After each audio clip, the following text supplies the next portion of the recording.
You are listening to Let's Talk Las Cruces. The station is KSNM 570. I am Vanessa Dobovich, your Monday host, here with my co-host Susie Welpley. Reminder that at any time you can stream this show on the web, ksnm570.am. Just click the red link in the middle of the page. And we have with us a young lady named Marilyn Brindis, and another guest as well, but we'll get to that. And Marilyn, there is an interesting story that I would like you to share with our listeners. So take it away. Tell me the story that you know about this young woman. Milana Jimenez faces grim decisions she never dreamed she would have to make. After her father's rise through the cartel monarchy, turmoil suddenly tears the family apart, leaving Milana powerless to do anything but follow her father's footsteps. Now heavily involved with the most dangerous criminals in the world, she faces devastating consequences after her lover deliberately betrays her for the sake of greed. Her family's life, as well as hers, now dangles by a threatening thread held by El Jefe of the cartel. As the clock ticks down to her ultimate demise, Milana must turn away from the innocence of her childhood and defy the world crumbling around her. And actually, that is something that's taking place around this area right now. We heard references to the cartel. We heard there's somebody named El Jefe. And this is actually the plot line, and the pitch for a television series that is being made right now, right here in this area. And the young people that are here with us today are going to be talking about this pilot for the television series, which is called Desert Wasteland. And I think they've done a good job of talking about this around the community. I don't know too many people who have not heard of this project in all different areas, whether they're involved in theater and television and movies and things like that or not.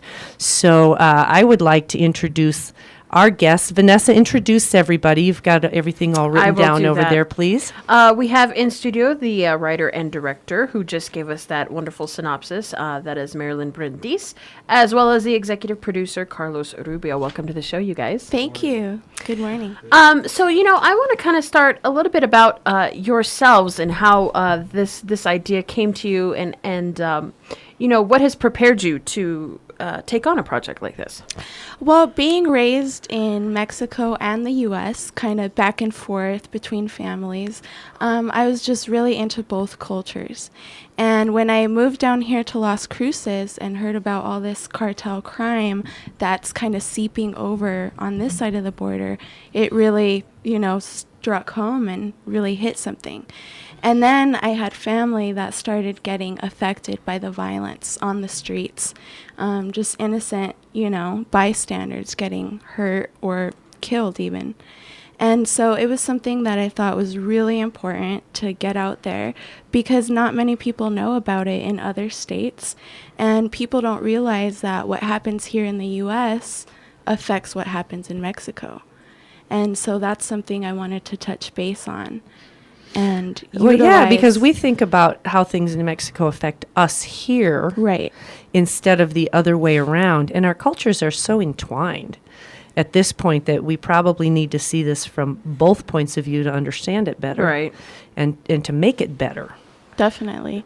And also things are starting to cross over on this side of the border too, in terms of violence and crime and corruption. Especially with youth. And they'll start them out at an early age, maybe, as young as 10 or 11 years old. And so that's the way they grow up. They really don't learn any other kind of lifestyle, but a criminal lifestyle. And so that's something I really wanted to explore further. We're talking with Marilyn Brindis, who is the writer-director of Desert Wasteland, a new television series project. We'll talk more with her about that right after this. You are listening to Let's Talk Las Cruces, KSNM 570. I'm Vanessa Dobovich, your Monday host, here with Susie Welpley. We're in our second hour of the program, and we are joined in the studio by Marilyn Brindis as well as Carlos Rubio. They're both involved with a television series pilot that is being filmed in our area called Desert Wasteland. And in the previous segment, Marilyn, you were talking about what inspired you to do this, and you were mentioning how the violence and cartel issues and corruption and things like that were affecting you personally in your life with people you knew and things like that. So would that suggest that there's an element of truth to this plot line, or did you kind of just take an idea and run with it? I took an idea and I ran with it. Okay. And so we made a trailer last year, which was about a 12-minute long trailer that we could show other people that might be interested in sponsoring the actual pilot. And once we did that trailer, I really got a feel for what these characters could do and their potential. And so I created the story from the trailer and just kind of really added to it and enhanced it. And something that is interesting to me, and Marilyn, you've noticed this too, obviously it's become a big part of the plot of this whole series, is the amount of families and women that are involved. Right. And you mentioned in here, and I'm reading from this too, that there tends to be kind of a stereotypical idea of the syndicate or narcotráfico, drug traffickers. And how are you trying to change that just a little bit? I mean, I know women and families are becoming involved, but the stereotypic image, how are you making changes on that? What have you noticed? Well, I've noticed that they show in movies and stuff like that, you usually just see the male world and just that side of the world. And what we don't hear about often is the women who are involved. And they're kind of more behind the scenes, but they do get involved. And if you read, the Mexican newspapers and news channels, you'll see that a lot more women are getting caught up in these horrible lifestyles, and they're either going to prison or they're dying. And so that, I felt, was something that needed to be brought out to the open more. And the protagonist, the basic, I don't want to say the star, but the lead character in this is a woman, and a young woman. Yes. A very young woman, which is interesting because the last time I can think of a series that dealt topically with young women's issues was Buffy the Vampire Slayer. And that was fiction. Well, it's true, that show had exactly. a huge impact Right. on women in general of all ages and young people specifically. But that was fiction. That's fantasy and science fiction. So this is something that's really happening. Right. Do you have some specific examples of things that you've heard about? If you said you've had family members, what kinds of things do you feel really strongly about that you would like to talk about with this television show? The issues that really struck me when I watch the news and things like that are the children that are being brought into this world. They have innocent, influential minds, and they're taught that, hey, this is cool. You can make a living off of it. And what they don't realize are the consequences they face later down the line. And so I wanted to put a character that people could relate to that has American customs, was raised in the U.S., but has family in Mexico who are bringing her into this lifestyle. And so I wanted that to be relatable for people here to understand how that can affect them. Right, and it makes it different in terms of the fact that it's kind of the she knows better thing. Whereas if she were completely born into, raised, and engrossed in the Mexican cartel culture, sometimes you might not know that there are other options, but she does know. Right. Well, and I just find it interesting, too. How young, what is her age in the script of this? In the script, she's in her mid-20s, 23, 24. Okay. And she didn't know exactly that her family was in the cartel until her teens. And something drastic happens to her father, and that's how she finds out. Oh, dun, dun, dun. Yes. So you've got to pay attention. You got to watch this as it comes on. And so where does it stand right now? Obviously, the trailer was its own thing to get people started, and now you've moved on to the pilot. To the full pilot. So how is that going with you in terms of fundraising and financial support, and where does it stand in the production? Yeah. Well, earlier this year, we did a lot of fundraisers online and locally, and we were able to raise a little over $2,000, which helped us a lot in terms of feeding the cast and crew, getting locations, just getting people over here for gas or any other costs that might come up. And we've also put in ourselves about $3,000. and that's for supplies, materials, Oh, I think you've put in props. more than that. Definitely I've more, worked but with this these guys year, a couple this times. year alone, it's Well, been and Carlos, maybe a little more. you do a lot of physically. You build the things that other people would have the advantages to buy. So, what are some of the things that you have built with your hands? Because I've seen some of this stuff. Yeah, I mean, you've it's done a lot of the phenomenal. work yourself. A lot of the, I think the mic's off.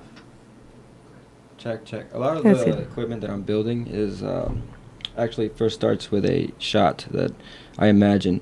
Then I have to get the camera up there. So then a lot of the shots pretty much are, a lot of the equipment is built from these shots. a So lot of you, things in I've term built- that meaning you're seeing the picture in your head of how you want to Yes. film it. Yes. And then how do you get there? And like, you've built things that cranes and weird ladder things and things that bring the camera up and what look like railroad tracks that you bring into people's houses and stuff like that. So, and you're doing that yourself, and that's not free either. No, Yeah. we get a lot of help from local people giving us a lot of the scrap metal and stuff like that. I use a lot of my own equipment to build the equipment, like welders and things like that. Yeah, I built a lot of cranes, a lot of dollies, and combined them both and things like that.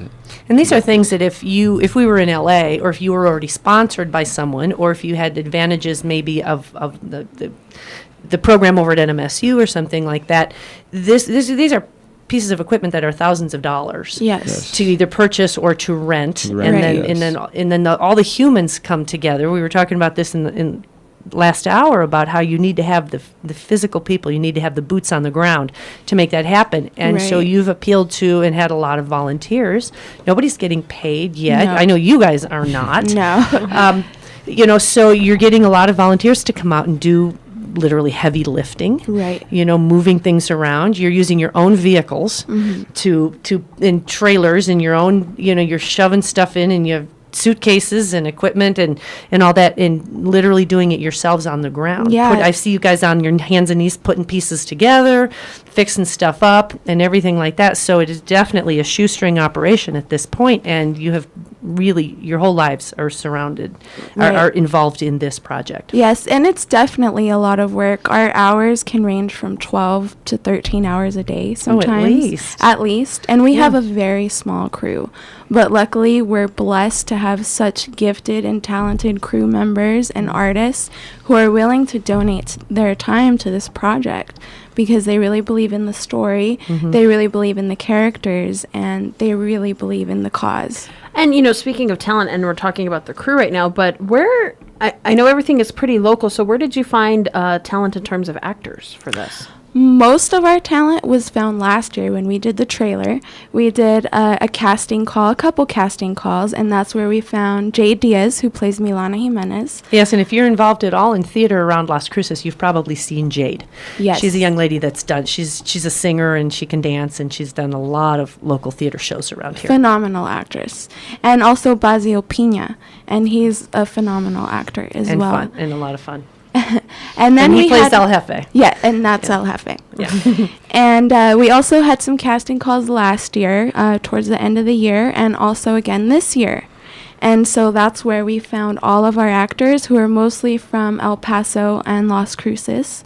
We've had a few people from Albuquerque interested, but because we can't fund that much gas money and hotel rooms, it hasn't worked out to where we can bring artists from other areas. Well, it seems like a very strong cast. What I've seen Very and the actors phenomenal cast. that you guys have been working with have been very professional level, professional quality. One of the other things that I really like about this, and at first I thought, well, how's this going to appeal to me? And then I realized it absolutely appeals to me, is a lot of the dialogue is in Spanish.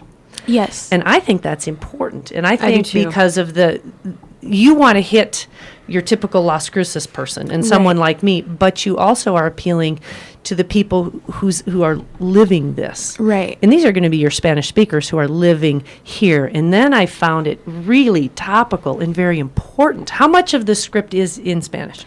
Almost half is in Spanish. So maybe 3/4 is in Spanish, and the I rest is think- in English. I think that's awesome. And if we have any non-Spanish speakers who think, well, I'm not going to enjoy that, That's bull.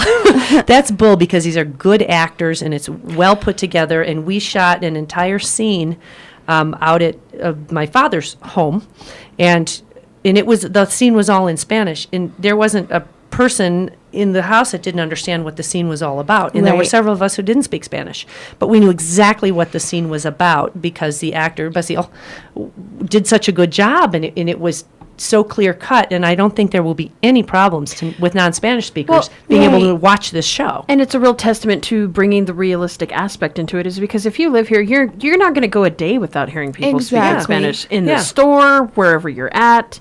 Exactly. We're a bilingual community. Yeah.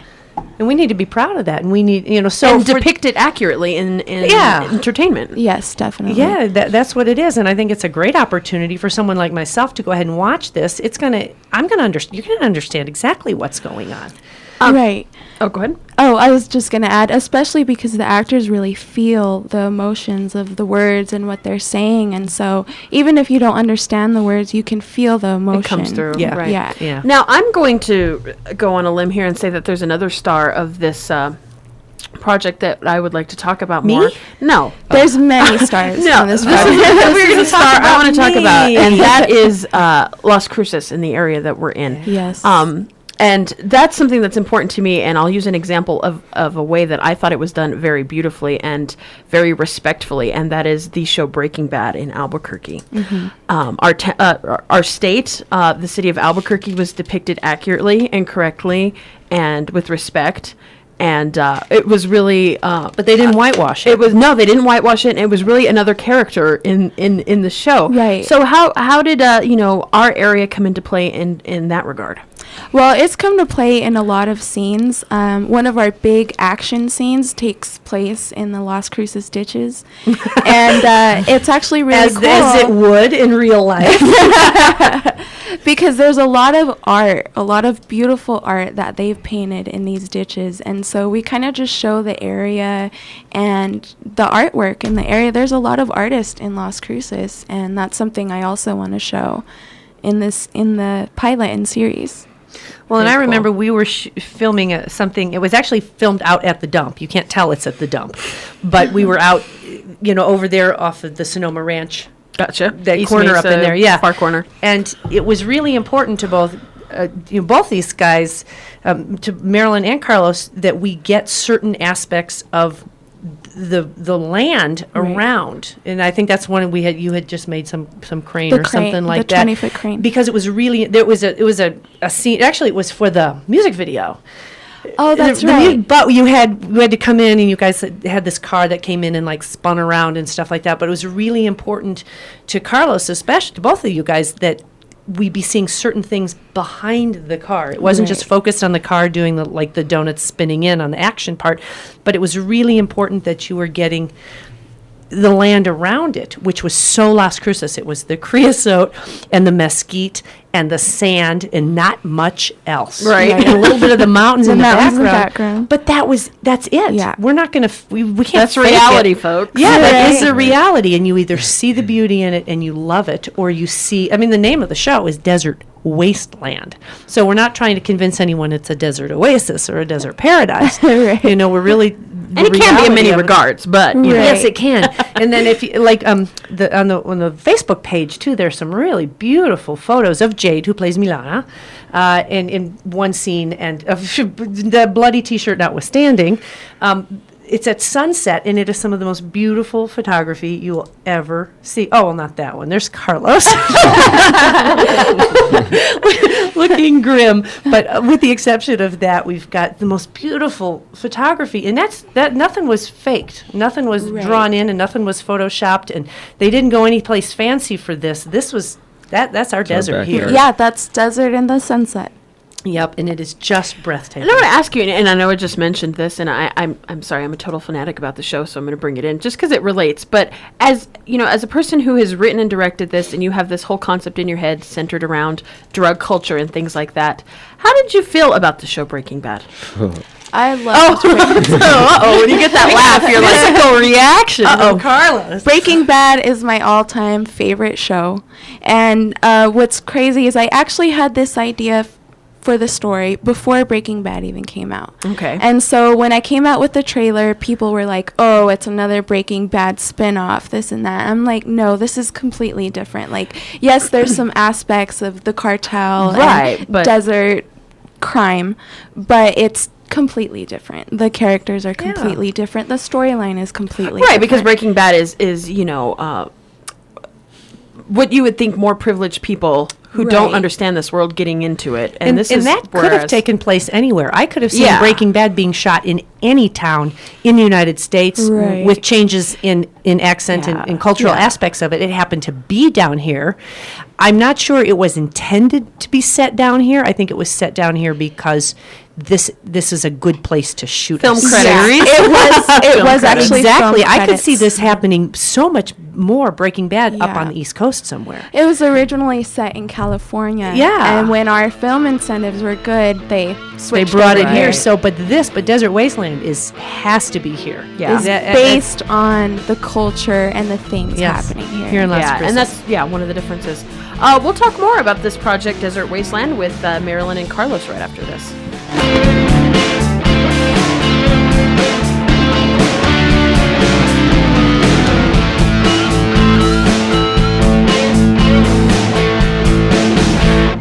You are listening to Let's Talk Las Cruces. This station is KSNM 570. I'm Vanessa Dobovich, your Monday host, here with Susie Welpley.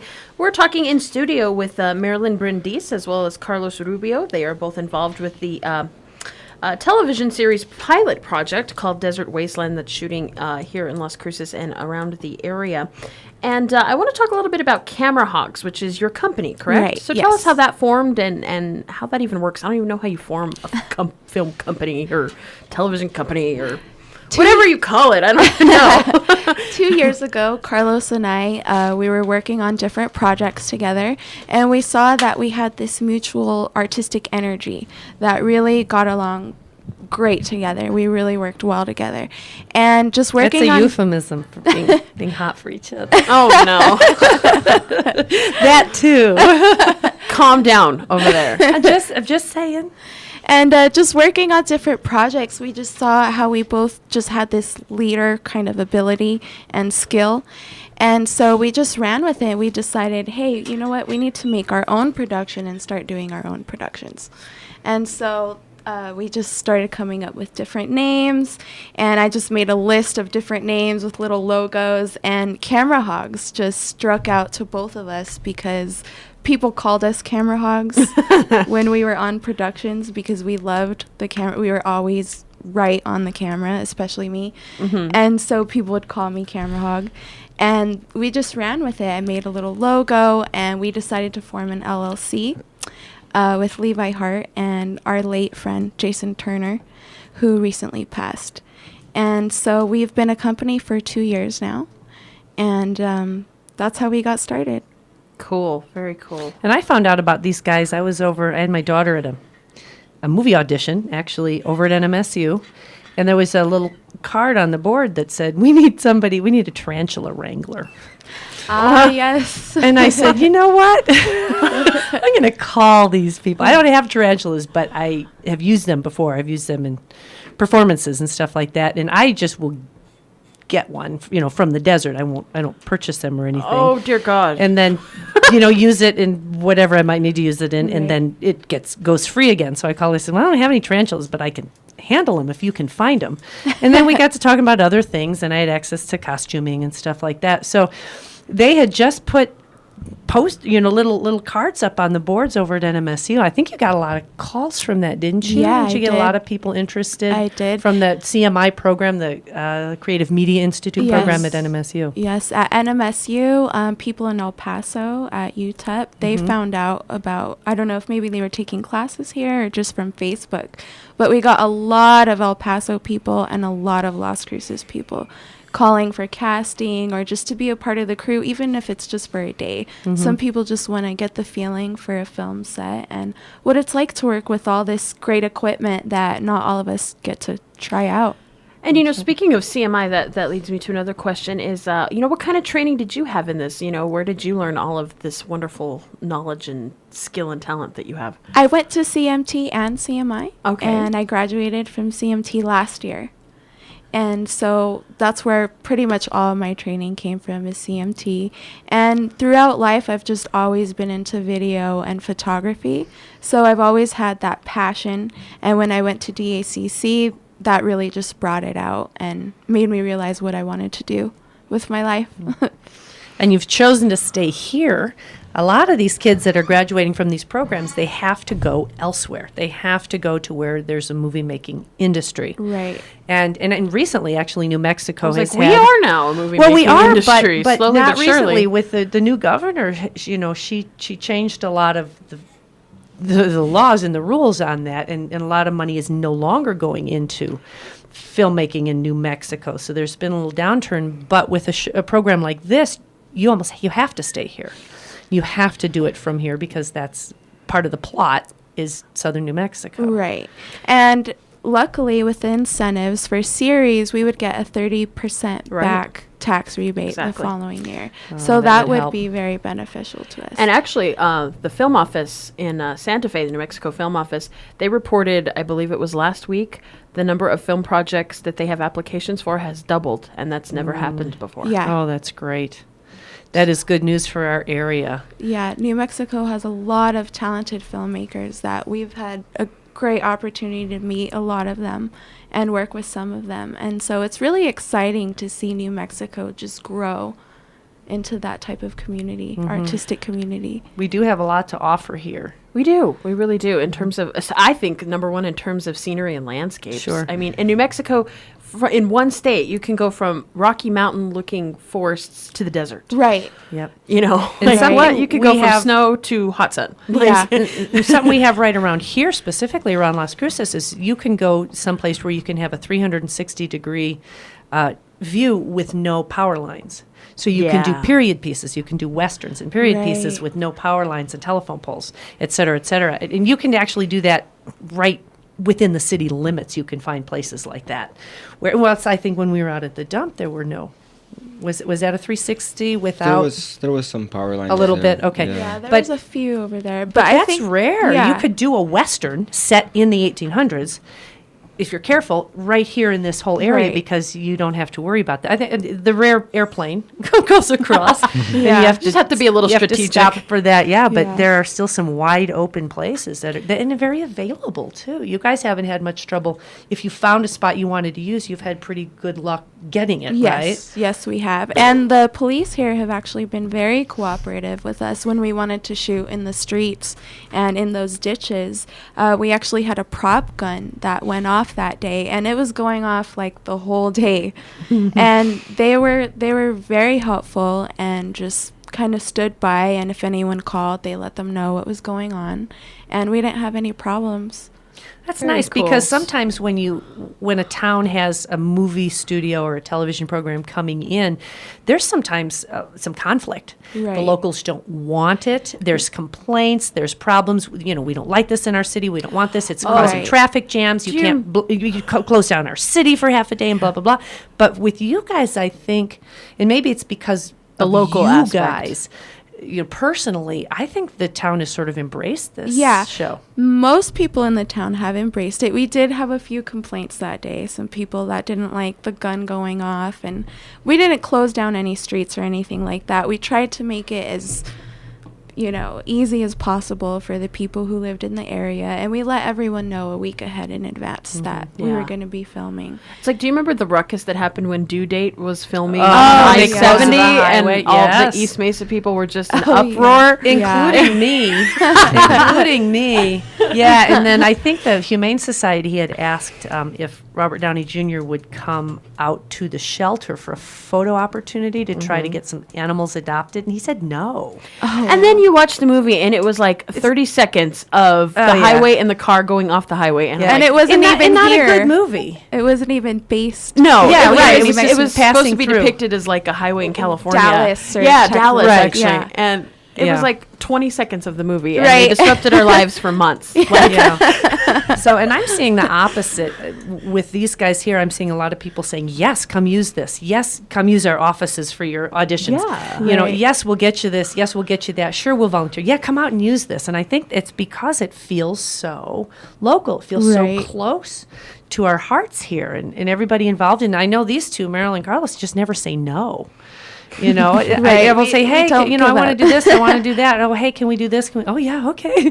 Yeah, okay. They're just so easy to get along with, which is going to help because you guys are struggling for every penny right now to make this thing, and you're going piecemeal one thing at a time while you're earning the money to bring this back. Right.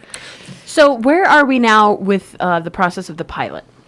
We were going to be finished with it by the summer, but unfortunately we had a lot of setbacks from everything from equipment to life things that happen with actors. So we've had to postpone, and also financial situations. But now we are on our last mark. We're getting the light final at the end of the scene. Yeah, we're seeing the light at the end of the tunnel. We're on that last quarter of filming. And then you have a fundraiser coming up. So Yes. tell us about the fundraiser that's this weekend. It'll be this Saturday, and that's at Clear Lake Studios, and it's for an art exhibition for honoring Dia de los Muertos. So there will be a lot of wonderfully talented local artists, photographers there, showcasing and selling their work. And we will be doing a fundraiser and photo opportunity where the community can come meet us and get to know the cast, and even see some trailers and some behind-the-scenes video. And we'll also be doing an auction for a chance to win a date with one of our sexy stars. Oh, yeah. Susie's there, I can already tell. I'm there. So and where is that gallery, and what time is it? Again, give us some info here. That's at 224 North Campo at Clear Lake Studios from 6 to 8 p.m. And the auction will be at 7 p.m. And that's Saturday. That's this Saturday. We'll talk more with Marilyn when we come back. I want to know where this pilot's going to be. Let's Talk Las Cruces. The station is KSNM 570. I'm Vanessa Dalbovich, your Monday host for this program. Here with my co-host Susie Welpley. Remember, you can stream us on the web anytime, ksnm570.am. Click the red link in the middle of the page that says Listen Local Shows. You can also listen to the podcast at your listening convenience by clicking the blogcast link. And remember, at any time, if you have a question, comment, or concern, you can give us a call at 527-4570.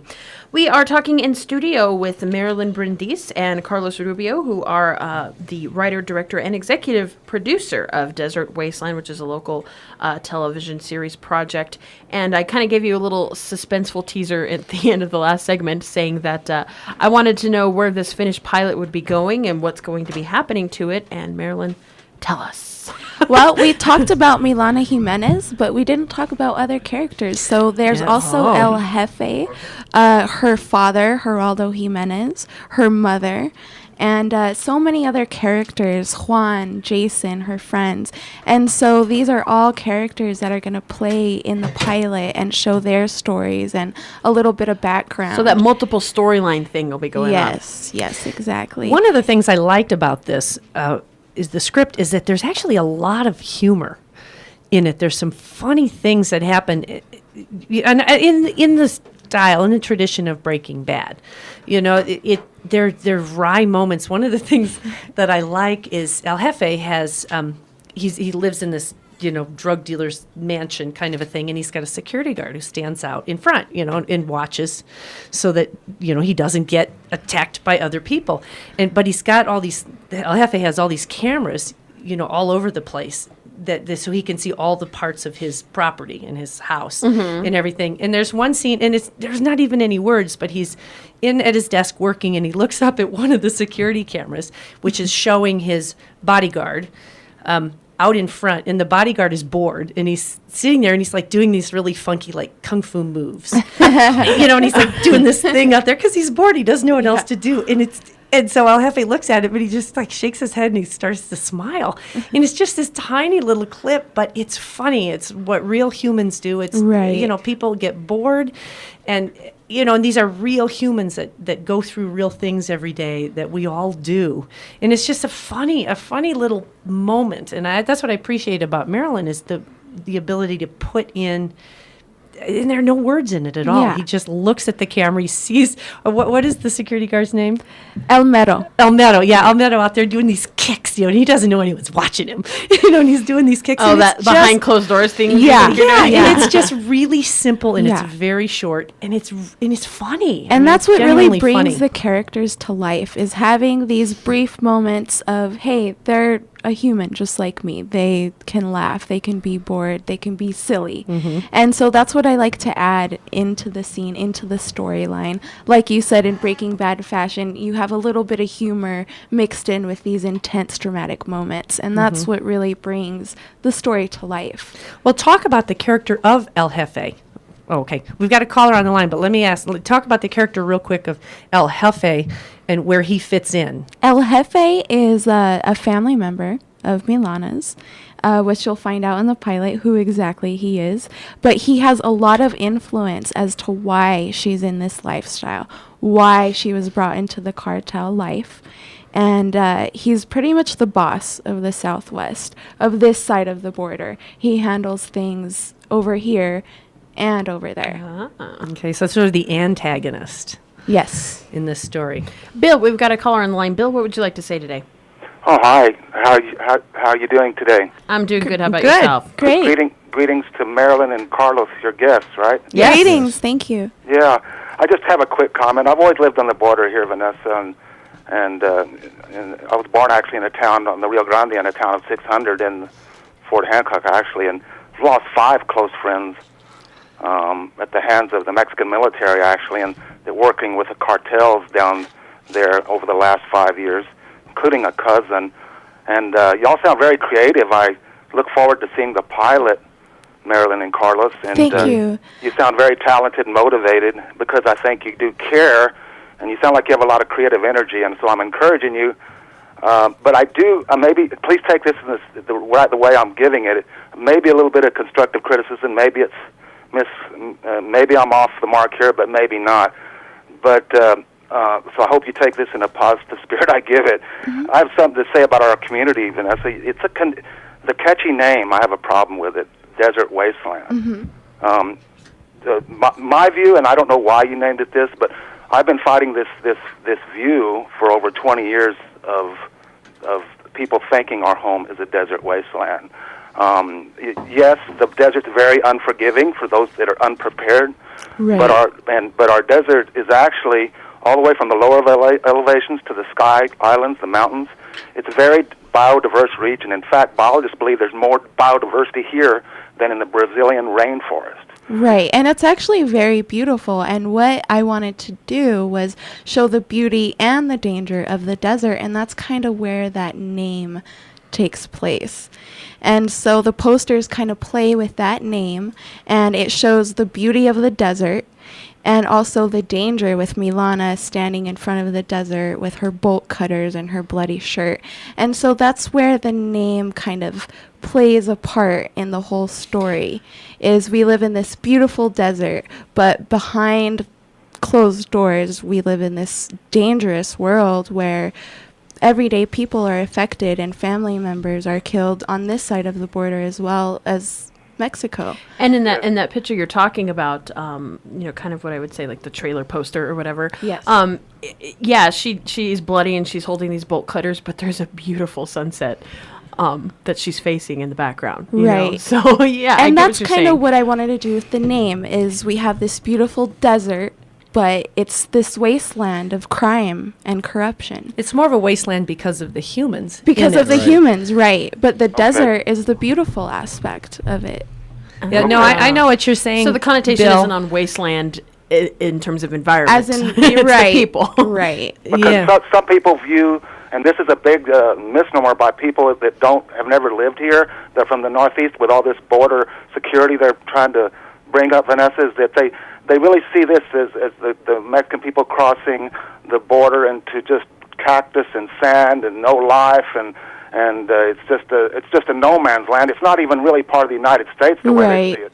So I'm glad you're saying that it's the humans that make it a wasteland, but I'm still concerned that anyone reading the name of your pilot for proposal of the series might construe that our home is a wasteland. So I just wanted to say that. I just think that there's a lot of misconceptions about our home here, including a lot of people that live here because they've never really experienced their own home. They never get out of their car. Right, and I kind of wanted to show how those misconceptions aren't true in the pilot, and show how we do have civilization here. We're not just the wild libraries west. and stuff. Yeah, we do drive cars out here, and we do speak English. So we do a lot of time lapsing and stuff like that to show off show the beauty. landscapes and a lot of nature shots too. Well, Right. Bill, is that the kind of thing? Would you watch it because you're curious about that? I mean, would you watch it anyway? Even Of course. Yeah. Of course I'll watch it. Yeah. But I just, just having, I just felt compelled to call because I'm so committed to taking away this, do my part to take away this mindset of how people view our home. I think it's a lot of the reason, Vanessa, Carlos, and Marilyn, why all this assault on our border is happening from politicians, many of whom have never even looked at it or lived here. So I True. think I think you do have a I think valid there's a point. really big Yeah. problem, and that's why I've just brought through that out because I am very concerned about the way people view our home. I think it's the base of a lot of our problems here. And Right, they're never definitely. solving the solution. There's no solution to the problem because all they're doing is making it worse by throwing more money. They don't want to. By the way, there's also a lot of drug kingpins that live in our region, and they're Anglo. It's not just Mexican drug kingpins. Yes. Some I know for a fact there's one that lives in Deming. Right. It's very tough.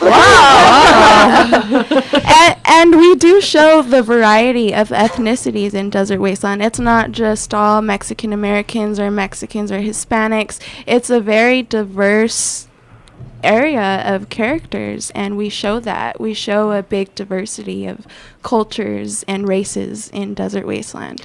Bill, thanks so much for calling Thank today. you. Yeah, thanks, Thank Bill. you. Thank you. Well, and tell us one more time, fundraiser. Yes, this Saturday. Saturday at 224 North Campo, Clear Lake Studios. And where is that near? Give me a landmark. Downtown. Downtown, yes. Campo is the street that runs by the post office. Okay, Yeah, gotcha. downtown. Okay, and you guys will be there. Jade will be there, I presume. Yes. How about Basile? How about some of Basile them? will be there. Okay. The character for Jason will be there, and his name is Julian Alexander. Oh, we know Julian. Julian will be there. Okay. And also Steve, the character for Steve will be there, and his name is Michael Castleberry. And he will be there Okay. as well. Well, Marilyn, Carlos, thank you so much for coming on the show today. Thank you Thank for you. having us. You're listening to Let's Talk Las Cruces. We'll be back right after this.